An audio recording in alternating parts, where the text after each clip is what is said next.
All right, so we're looking at a 1929 Studebaker house car. Only one of these. And I'm with the owner, Jack, and we're going to walk around a little bit and look at some of the details. It was made in Los Angeles, California. Okay. And what are these little things down here? These are your, where you would pull out, where you could hook to water and put your water in here, and that way you'd have running water inside. So those are your hoses. And then you have a valve for draining your tank, which is up here, and it has dual tanks. Nice. And then this is another water outlet that's designed to let the inside spigot flow, so you'd hook one of these on to keep it away from your camper. Gotcha. You should also have at the back one more water drain, and this would be for the master tub. Okay. And we'll see that in a minute. Yes, we will. All right. These are beautiful windows. What can you tell me about them? All the windows in it are original. They're lead glass. They're lead glass windows. And this is how it came to me. I mean, so I left it original. I had safety plate glass put in the side windows with new channel felt, and safety glass put in the driver's windows. The top piece up here has an awning that goes down the side and attaches. It has the original rail system that goes in it and anchors down in here, so you'll have an awning that comes out about 8 to 9 feet. Okay. And the hardware for that's in the pipe on the other side? Hardware for that is in the pipe on the other side, and the actual awning is under the passenger seat. Okay. And that's the pipe right here for the This is the pipe that stores your awnings. Okay. Very nice. Now, tell me about these two valves here. Okay, when she's running and she's in neutral, you can pull this, and this will engage your air compressor. And then you have on here an air valve. You screw a line on here, and you run that line, and let me grab the key, back to this area.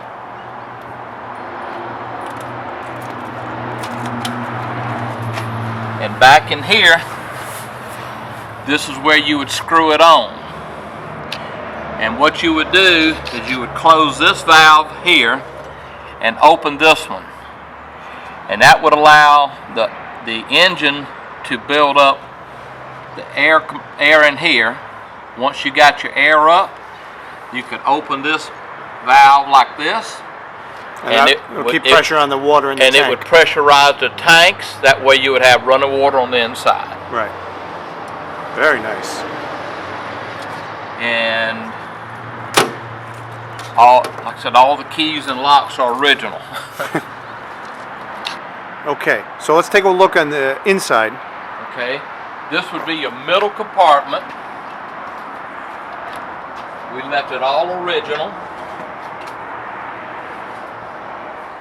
And what you have on the inside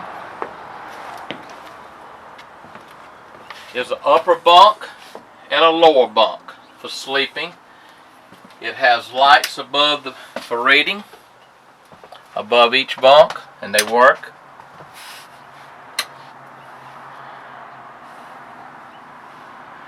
You can have a light up top, and then you've got a sink with running water. And these straps here are used to whoever's sleeping here, kind of keep them in a safe... keep them from rolling out the bunk. Falling out. Which is real unusual. And then over here you have a stove with 2 burners and a bread warming box up top. And in here just more of storage, because I see some screens here. Yeah, this is more like, I guess, a place somebody would store their shaving equipment because of the mirror. Mm-hmm. They might want to store toothbrushes. It's got little compartments, that type thing. Okay. For whoever was staying in this bunk.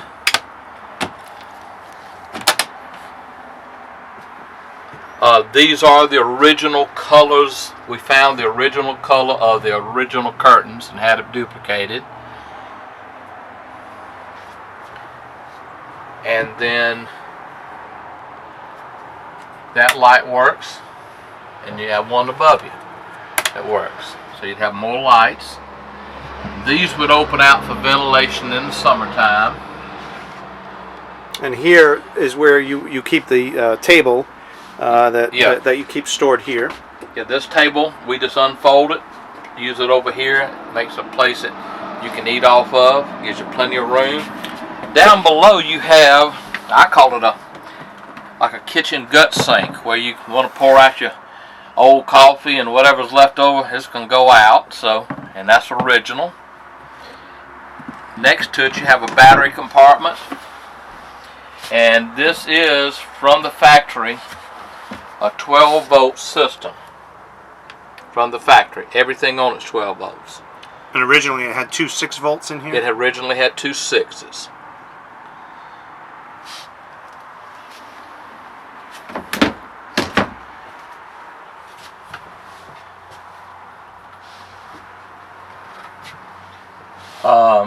You have towel racks on each side.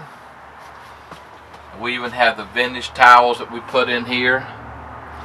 And it has a fuse panel box.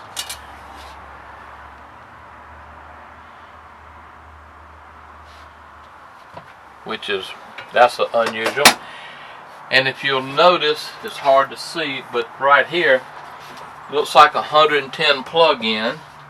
That's actually 12 volt. So you could plug in 12 volt lights.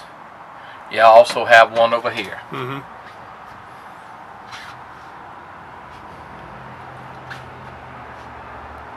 All right, let's go check out the rear section. Okay.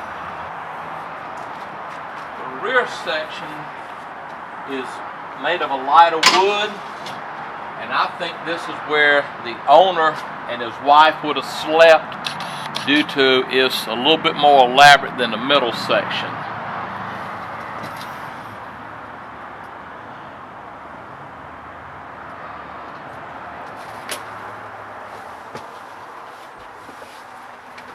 It has lights in it also. Come on, stay on. There you go. You're not gonna work. There it goes. There we go. And we have one more light back in here. If I can find the switch. There it is. And this is what I would call the gentleman's side on the right, lady's side on the left. Maybe a storage compartment above just to hold blankets. Being in California, I don't think you would need a whole lot, but it is storage. Maybe hats, blankets, all the stores they could get, they could use. It has a mirror above the sink for the man to shave, and then it has a sink. Yeah, this is very nice. This comes out, and then again there's another plug-in. We have the original glasses that go in here. They're kind of a milk colored. And then on the lady's side, it has a hat pin holder, kind of a jewelry thing to go in the middle. And it actually has a writing desk that pulls out so the lady could write notes. And then you have your drawers in here that would open up for storage. And in the middle of the night, if you didn't want to go out, you have a chamber pot.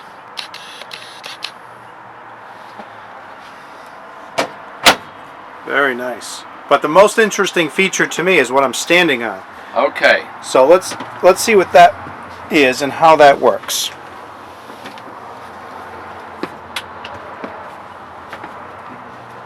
So, this is where you take a bath.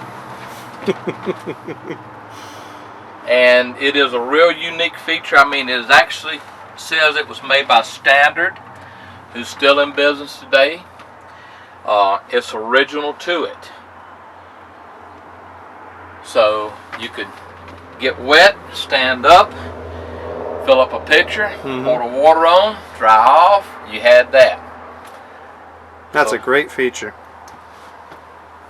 It also had an intercom system back of it to call your driver up front if you needed something, and again another 12-volt plug-in.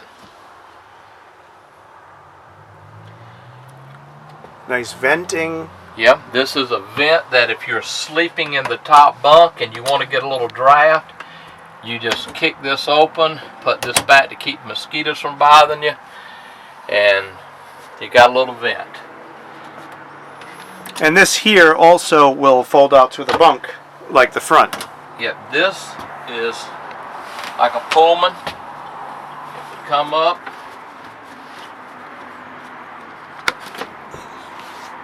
And then you have your top bunk.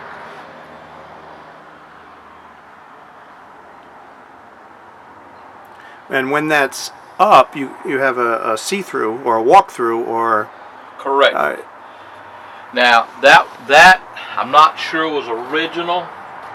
I don't know if they had a curtain, but I'm thinking at some time they opened that up. Simply, they were in a colder climate and they would generate heat. You get back here.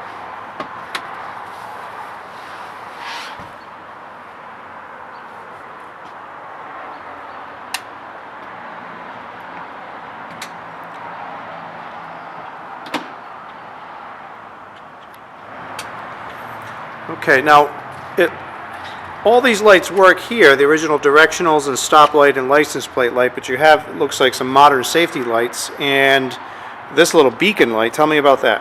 Well, what we decided to do when we were rewiring it, we put these on so they were, this is only, your turn signals are so small, but they do work. We put on truck brake lights and turn signals to give it better visibility.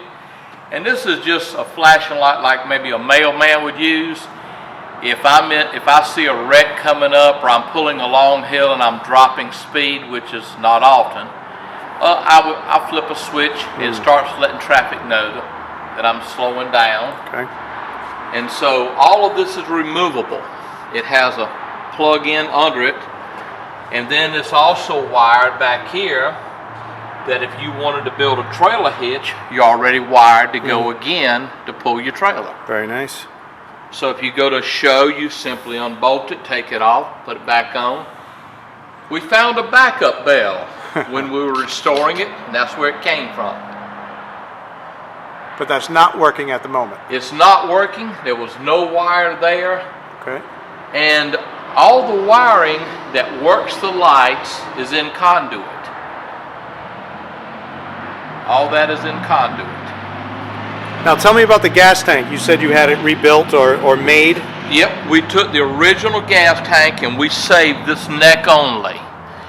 Everything else was taken off and duplicated identical to the original with baffles inside, and it was made of stainless steel.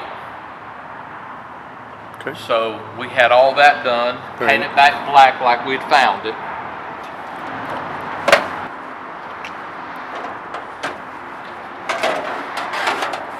So this motor here is a standard Studebaker President motor. This is a President 8, and we rebuilt everything on it completely. We pulled it out. We had all new rings, pistons, everything done. We put in aluminum pistons, balanced everything, rebalanced the crank, and like I said, all new hoses, new wiring going to it. Rebuilt the fuel pump. We've got a new carburetor we found for it. So I mean, she's in top-notch shape. That sounds great. What about the transmission?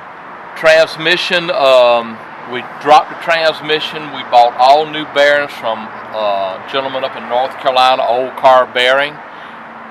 Put all new bearings in it. We had the clutch sent off and completely rebuilt and balanced. Flywheel's been rebalanced, so everything on it we went through. And this is a little unusual because most Studebakers would have come with a 3-speed transmission. This is on a bus chassis. It has a fuller 4-speed. And fourth gear is not direct. It's not a 1-to-1. Whatever it is, I mean, well, we were running 60 and 65. 65 miles an hour. Yeah, so I mean, it will roll. Now it looks like all the rims and tires are new, and the We have all new wheel bearings. We had the tires, all new tires. We had the rims sandblasted and powder coated. And we did it for safety because we didn't know the condition, and these are split rims. So we did that. On the rear end, we were not able to find the bearings, the outside bearings. Nobody had them, so we had to pull the rear end. We had to machine the axles, and we had to machine the rear end housing. It now has modern seals. It has modern tapered bearings that are preloaded by a nut. And then, as heavy as this is, Studebaker had put what you use on trucks and buses is called a shoe. It rides against your pinion gear. I don't think it was ever installed correctly by Studebaker. Not according to modern standards. So we re-engineered it, and it now only has 1/1000th clearance. Once you go into a turn, there's a shoe that starts pushing against a pinion to keep it straight, so it doesn't put the spider gears in a bind and break an axle. And that's made of bronze, impregnated bronze. It's got oil impregnated into it. We tried to leave everything we could on it original. It even has a 12-volt light plug on the outside. So if you're at a campground, you can find your RV at night. It has a new complete exhaust system on it that's identical to what the original was.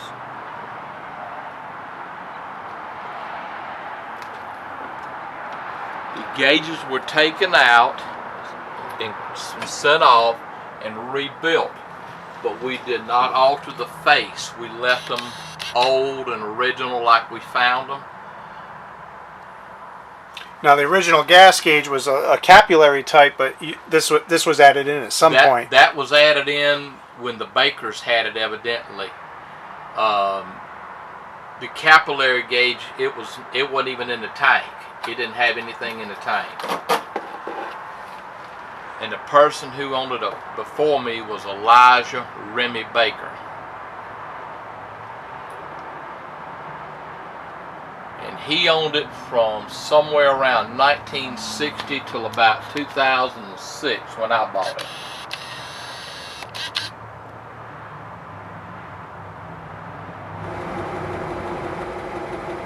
Okay, we're ready. Let's go for a ride.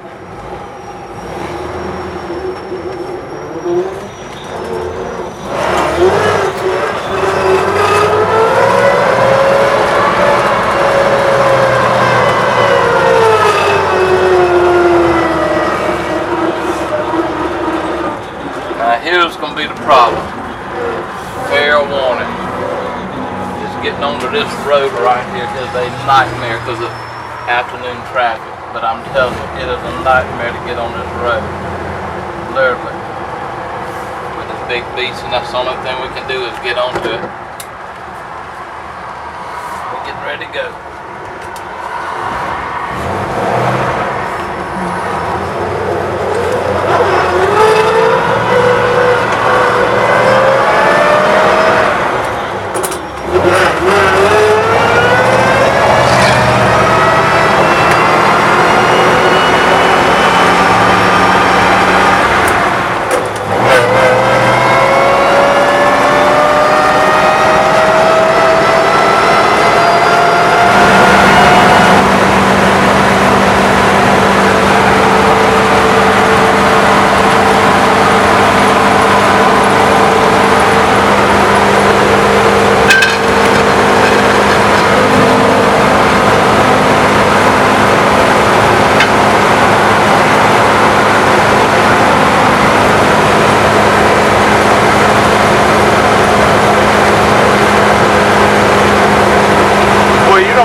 wasn't made to baby.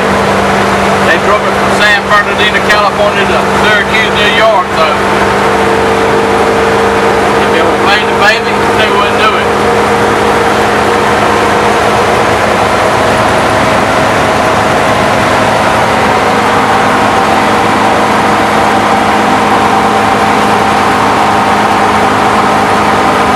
It's gonna peg the oil pressure.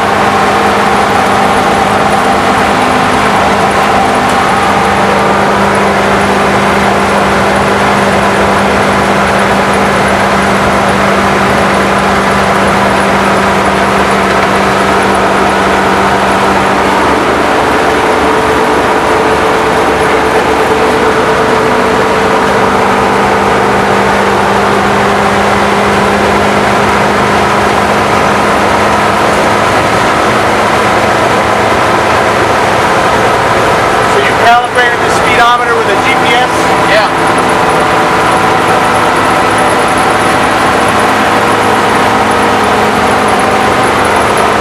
This is amazing.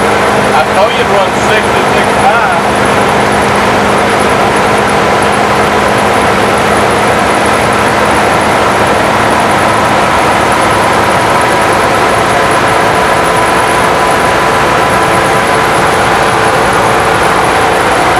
Almost 65.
That's it? Well, that motor sounds good.